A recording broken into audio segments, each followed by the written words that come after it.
why in the heck I like to torture myself, and I'm not talking about CBT. I'm talking about RHW. My god. This game has no plot. The only bits of stories that you can get sometimes are from scraps that you happen to read a sign, but mostly you're just going around beating monsters until you realize that, hey, wait a minute, Grandpa was teaching Red Hood about the principles of Fanta making. And Red Hood, the only thing that she did was, well, she decided to be stabby and fed it to Toro. Guess what happened? Grandma saw and she ran away and she had an accident. Don't worry, because all the events in the game, they just happen in a dream. The worst part is, she's a zoophile. Can I even say that word in YouTube? Oh yeah, and she's a minor. She references it constantly. Ugh. Friendly reminder, there is no option to opt out of the plus 18 content in this game. That's what happened in Red Hood Woods. And it barely relates to Black Souls. Maybe the grandma oddly looks like Elizabeth, or there may be a reference to future characters in the game. If you have read my theory video, then this might be like a little hint that something was happening from the beginning, especially with this boss, the Alraune, where it can rhyme with Laura, and she mentions as well she was a classmate.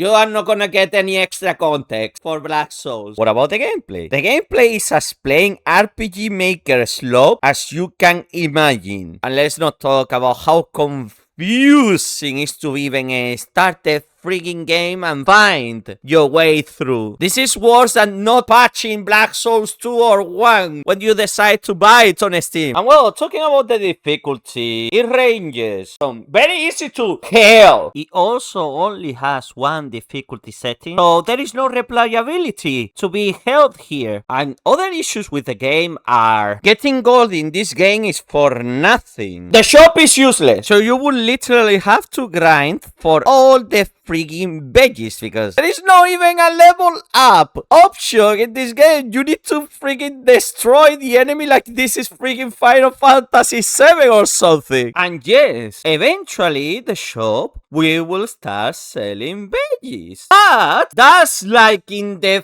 frigging end of the game, before the final battle. Be glad that Toro left us a version of the Silver Ring of Avarice and the Golden Ring of Avarice if you go to the crack in the wall like usual. And the snow section of the game, frick the snow section of the game, I spent like half an hour wandering around the snow and I didn't find the frigging flame. And there is 3 of them to unlock the boss, so good luck. At least the game is barely long. You can finish it in around maybe 2 or 3 hours, but I don't recommend you to do it. So I hope this frigging 5 minutes of watching this video has saved your life from frigging wasting around maybe 3 or 4 hours. And now, if you excuse me, I shall go to Goon to my frigging wonderful AI generated Precuel. Have a nice one, people. Bye.